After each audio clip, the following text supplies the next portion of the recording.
Teaching வந்து என்னோட soul மாதிரி. சமுதாயத்தை வந்து உருவாக்கக்கூடியவர்கள், சமுதாயமே இவங்க கையில தான் இருக்கு. அது அத்தனையுமே பொய். ஒரு சில இடங்கள்ல வந்து அடிமைத்தனம் பண்ணுவாங்க. அதே அடிமைத்தனம் தான் பிரைவேட் செக்டர்ல டீச்சிங்ல நடக்கும். இடங்கள்லயுமே இதுதான் நடக்குது. இதை பத்தி யாருமே பேச மாட்டாங்க. ஏன்னா 99.9% ஸ்கூல்ல டீச்சர்ஸ்க்கு உட்கார்றதுக்கு சேர் கிடையாது. ஆனா இப்பவும் ஸ்கூல்ஸ்ல ஏமாத்துறாங்க. அவங்களோட சேலரி அவங்க கணக்கு காட்டுறது வேற நம்மளுக்கு கொடுக்கறது வேற. ஒரு சில ஸ்கூல்ஸ் இருக்காங்க டீச்சரை டீச்சர் மாதிரி நடத்துவாங்க.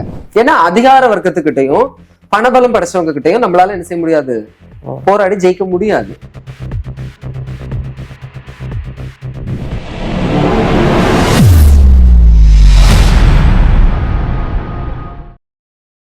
இப்போ எனக்கு என்னடானா, இப்போ இது ஒரு சைடு நீங்க சோசியல் மீடியா அதெல்லாம், இன்னொரு சைடு வந்து நீங்க வீடியோஸ்லயே போட்டிருக்கீங்க இந்த மாதிரி வந்து பசங்களுக்கு சொல்லி தரது அதெல்லாமே நிறைய எப்படி ஈஸியா வந்து கத்துக்கிறது, அது மாதிரி நிறைய விஷயங்கள் அந்த ட்ரிக்ஸ் எல்லாம் நீங்க சொல்லியிருக்கீங்க. சோ அந்த சைடு நீங்க சொல்லுங்க.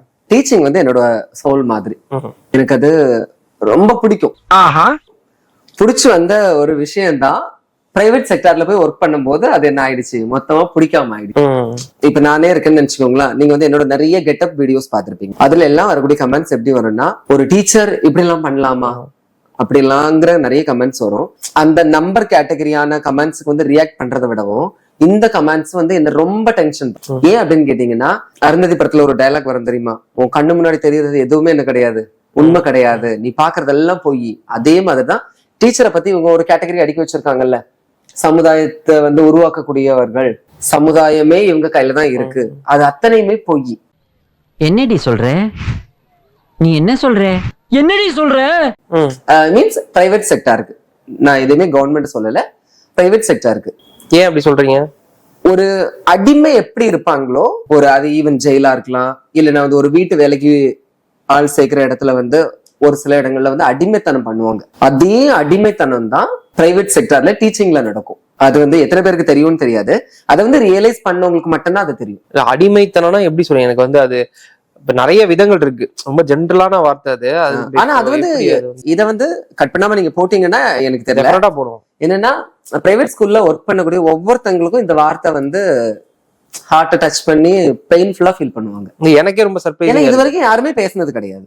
அவ்வளவு ஒரு பெயின்ஃபுல்லான ஒரு அடிமைத்தனமான ஒரு வாழ்க்கை தான். அதான் எப்படி அது கொஞ்சம் இப்ப ஏன்னா இப்ப நான் ஏன் கேக்குறேன்னா, இப்ப எப்படி வந்து உங்களுடைய வீடியோக்கு ஒருத்தன் சாதாரணமா எந்த வித ஒரு இதுவும் இல்லாம அந்த கமெண்ட் போடுறது தப்போ, அதே மாதிரி நீங்களும் டப்புன்னு ஒரு கமெண்ட் கொடுக்க கூடாது இல்ல, அதனால கேக்குறேன். அத வேற ஞாபகப்படுத்திட்டீங்க. நெஞ்சமெல்லாம் பொண்ணு அறக்கு தம்பி, மறக்க முடியல. என்ன அப்படின்னா, இப்ப நம்ம பிரைவேட் ஸ்கூல்ல நம்ம ஒர்க் பண்றோம்னா, ஸ்கூல் நேம் எல்லாம் வேண்டாம், ஆல்ரெடி நிறைய இடங்கள்ல சொல்லியாச்சு. ஒரு ஸ்கூல்ல மார்னிங் 6:30 கிளாஸ் ஸ்டார்ட் ஆகும், ஈவினிங் 7 தான் கிளாஸ் முடியும். டைம் என்னாச்சு? 12 மணி நேரம் ஆச்சா? நம்மளுக்கு என்னது WHO அப்படின்னு ஒண்ணு உண்டு, லேபர். அந்த ஆக்ட் படி நம்மளுக்கு 8 மணி நேரம் தான் என்னது ஒர்க். இங்க என்ன ஆகுது, 12 மணி நேரம் ஆகுதா? உட்கார்றதுக்கு சேர் கிடையாது. அப்புறம் தனியா உட்காந்து சாப்பிடக்கூடாது, பசங்க சாப்பிடுவாங்க. இது ரொம்ப பெரிய ஒரு விஷயம். என்னன்னா, ஒரு கிளாஸ்ல 40 பசங்க இருப்பாங்க. 40 பசங்க டிஃபன் பாக்ஸ் ஓபன் பண்ணி அவன் சாப்பிட்டுட்டானா, அதை பண்ணிட்டானா, இதை பண்ணிட்டானான்னு எல்லாம் 12ல இருந்து 12:30 நாங்க பாக்கணும். 12:40 அடுத்த பீரியட். அந்த பீரியடுக்கு உள்ளாடி நாங்களே என்ன செய்யணும், பிரேக் இருக்காது, ஒன்னும் இருக்காது, நாங்களும் சாப்பிட்டுட்டு போகணும். உங்களால முடியுமா? இல்லைங்க, இப்ப இது எப்படின்னா, பல வருஷமா இதுதானே எல்லா இடங்கள்லயுமே இதுதான் நடக்குது. இதை பத்தி யாருமே பேச மாட்டாங்க. ஏன்னா இப்ப நான் வந்து பிரைவேட் ஸ்கூல்ல ஒர்க் பண்ணிருக்கேன். நான் இது மாதிரி கொஞ்சம் ஒரு ஃபேமுக்கு வந்ததுனால நான் வந்து இன்டர்வியூ கொடுத்து நான் இது மூலமா பேசுறதுக்கான வாய்ப்புகள் கிடைக்குது. மத்தபடி எல்லாருக்கும் அந்த வாய்ப்பு என்ன செய்யல. இல்ல 12 மணி நேரம்ங்கிறது டீச்சர்ஸ் தொடர்ச்சியா 12 மணி நேரம் வேலை பாக்குறது அப்படிங்கிறது எந்த தொழிலா இருந்தாலும் 12 ஹவர்ஸ்ங்கிறது கொஞ்சம் அதிகம். இந்த இடத்துல நீங்க யோசிச்சு பாருங்க, 12 ஹவர்ஸ் அதிகம் தான் அப்படிங்கிறது. பட் அதை தாண்டி வந்து நீங்க சொல்ற எல்லாமே நம்ம இதெல்லாம் காலங்காலமா நம்ம இது தெரிஞ்ச விஷயம் தானே, எல்லாம் பார்த்து நடக்குது, பாக்குது. அதை எதிர்த்து யாருமே பேச மாட்டாங்க. இல்ல சேர்னா இப்போ நிக்க கூடாதுன்னா சேர் இல்லையா? யாருக்கும் சேர் இருக்க மாட்டாங்க. சில ஸ்கூல்ல சேர் இருக்கும், ஆனா உட்காரக்கூடாது. சில ஸ்கூல்ல சேரே இருக்காது. நான் ஃபர்ஸ்டா சென்னை அரக்கோணத்துல நீங்க படிச்ச ஸ்கூல்ல டீச்சர் உட்கார்ந்து பாடம் சொல்லி கொடுக்கூடாதுன்னே வந்து ரூல் கூடாது. அப்படி ஒரு ரூல் கிடையாது. ரூல் கிடையாது. 99.9% ஸ்கூல்ல டீச்சர்ஸ்க்கு உட்கார்றதுக்கு சேர் கிடையாது. இதை வந்து நம்புவீங்களா? சரி, இப்ப உங்களுக்கு கண்டினியூஸா இப்ப கிளாஸஸ் இருக்கும். கண்டினியூவா கிளாஸ் எப்படி ஒவ்வொரு செக்ஷனா இப்ப எல்லா செக்ஷன்லயும் ஒரு சொன்னா நம்ப மாட்டீங்க. அதான் நான் சொன்னல, 6:30 இருந்து 7 மணி வரைக்கும் சரியா?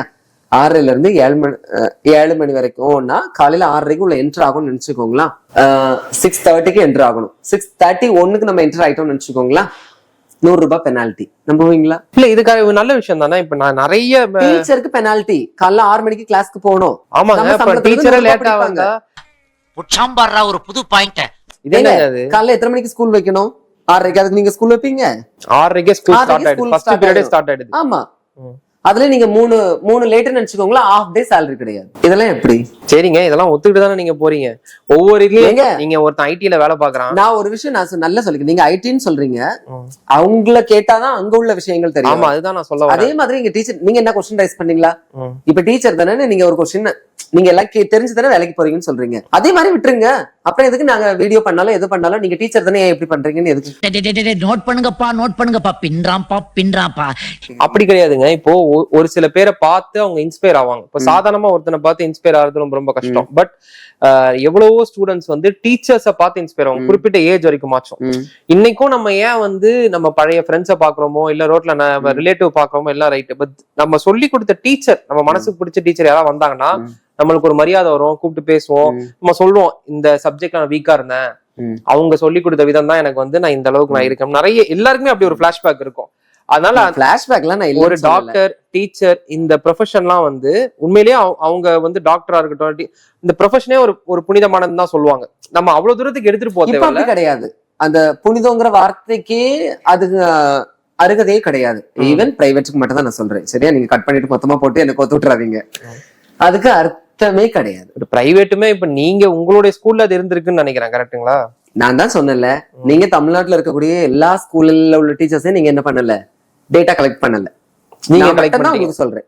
நான் வந்து தமிழ்நாட்டுல மோஸ்ட்லி வந்து இந்த பிராண்டட் ஸ்கூல்ல இருந்து நான் பிராண்டட் வரைக்கும் எல்லா ஸ்கூல்லயும் ஒர்க் பண்ணி எல்லாத்துமே இதே கல்ச்சர். 6:30 மணிக்கு போயிட்டு ஒவ்வொரு இடத்துலயும் ஒவ்வொரு மாதிரி இருக்கும். ஆனா எல்லா இடத்துலயும் அந்த அடிமைத்தனங்கிறது சேம் தான். அது எல்லாமே கரெக்ட்.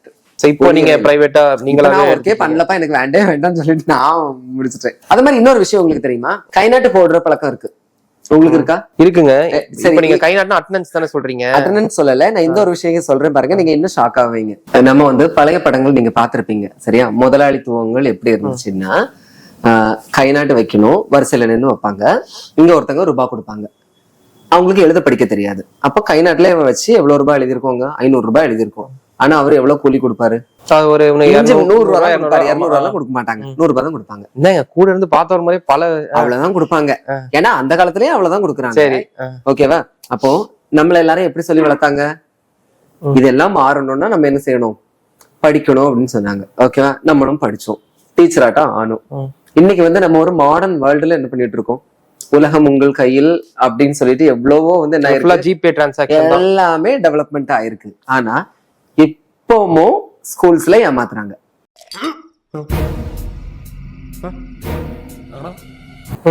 என்னன்னா, நம்மளுக்கு கொடுக்கக்கூடிய கிரெடிட் ஆகக்கூடிய salary எப்படி இருக்கும்? மெசேஜ் வரும், டைரக்டா அக்கவுண்ட் கிரெடிட் ஆகும். அக்கவுண்ட் கிரெடிட் ஆகும். ஆனா டீச்சர்ஸ் எல்லாரும் என்ன பண்ணணும்? அங்க போய் ஒரு இடத்துல போய் என்ன செய்யணும்? salary இதுல வந்து கை நாட்டு வைக்கணும். சரி, அந்த கை நாட்டு வைக்கிற இடத்துல அமௌண்ட் எழுத மாட்டாங்க. ஏன்னா டாக்ஸுக்கு இது பண்ணணும்ல. ஓகே, அப்படி ஏமாத்துவாங்க. நம்மளுக்கு தரக்கூடியது ஒரு salary, சேவ் பண்றது டிரான்சாக்ஷன்ல ஒரு salary. எல்லா ஸ்கூல்லையும் நம்ம குறை சொல்ல முடியாது. எல்லா உங்களோட salary அவங்க கணக்கு காட்டுறது வேற. கவர்மெண்ட்டுக்கு அவங்க வந்து ப்ரொடியூஸ் பண்ற டாக்குமெண்ட்ஸ்ல இப்போ நீங்க ஒரு டெசிக்னேஷன் இருக்கீங்க, ஒரு டீச்சரா இருக்கீங்க, ஒரு அசோசியேட் லெவல் டீச்சர் ஏதோ ஒன்று வச்சுக்கோங்களேன்.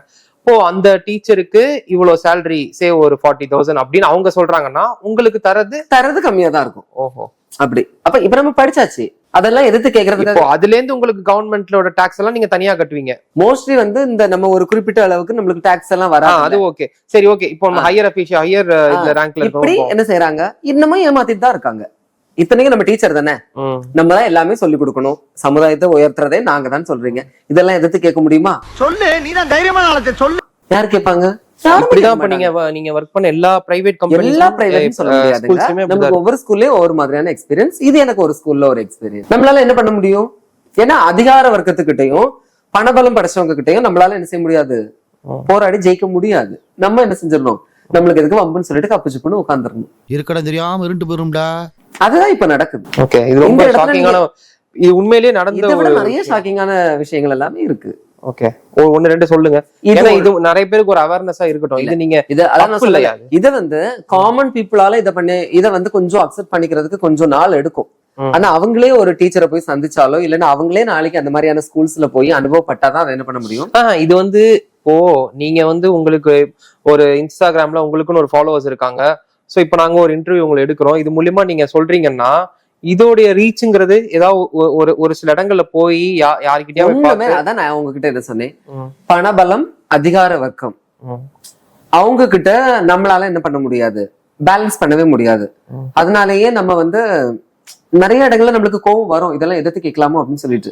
ஆனா நம்மளோட சிச்சுவேஷன் நம்மள அதை என்ன செய்யாது, நம்ம ஒரு ஆள் நினைச்சு ஒண்ணுமே பண்ண முடியாது. நம்ம எல்லாருமே அமைதியா தான் இருந்துட்டு வருவோம். சில விஷயங்கள் வந்து ரொம்ப ரொம்ப சென்சிட்டிவ். இப்போ நீங்க நார்மலா எஜுகேஷன் சிஸ்டம் ரொம்ப ரொம்ப சென்சிட்டிவான. அப்படி கிடையவே கிடையாது. நீங்க வந்து அந்த மாதிரியான கேட்டகரி எல்லாம் ஃபர்ஸ்ட் வெளியே தள்ளி போடுங்கன்னு நான் சொல்றேன். அது ஒரு புனிதம். நீங்க தான் எல்லாரும் சொல்ல வரலைங்க. இப்போ சில டிபார்ட்மெண்ட் வந்து அதனால பலனடைகிறது நிறைய பேர் இருக்காங்க. இல்லைன்னு சொல்லலைங்க. ஒரு சில ஸ்கூல்ஸ் இருக்காங்க டீச்சரை டீச்சர் மாதிரி நடத்துவாங்க. இப்ப டீச்சரை டீச்சரா நடத்தக்கூடியது எனக்கு தெரிஞ்சு நான் அவ்வளவு ஸ்கூல்ல ஒர்க் பண்ணிருக்கேன். ரொம்ப முக்கியமா சொல்ல போனா நாராயணா அவங்க ஒழுங்கா நடத்துவாங்கிறீங்க. நான் பார்த்த பிரான்ச்ல டீச்சரை டீச்சர் மாதிரி என்ன பண்ணாங்க, அவங்களுக்கான ஒரு ரெகக்னைசேஷன் என்ன செஞ்சாங்க, கொடுத்தாங்க. அது வந்து நான் பார்த்தது. அதே மாதிரி கைநாட்டு இதெல்லாம் அங்க கிடையாது. அங்க கிடையாது. அதே மாதிரி வேலம்மாள், வேலம்மாள்ல ஹெட்ஸ் வந்து ப்ராப்ளமேட்டிக் தான். ஆனா அவங்களோட மேனேஜ்மெண்ட் வந்து ரொம்ப பவர்ஃபுல். டீச்சர்ஸ்க்கு நிறைய செய்யணும் அப்படின்னு நினைப்பாங்க. ஆனா இன்பிட்வீன் கேப்ல வருவாங்கல்ல, மிடில் லெவல்ல இருக்கிறவங்க வந்து அதை டீச்சர் கிட்ட போய் சேர விட மாட்டாங்க. வேலம்மாள்ல அது ஒரு பிரச்சனை.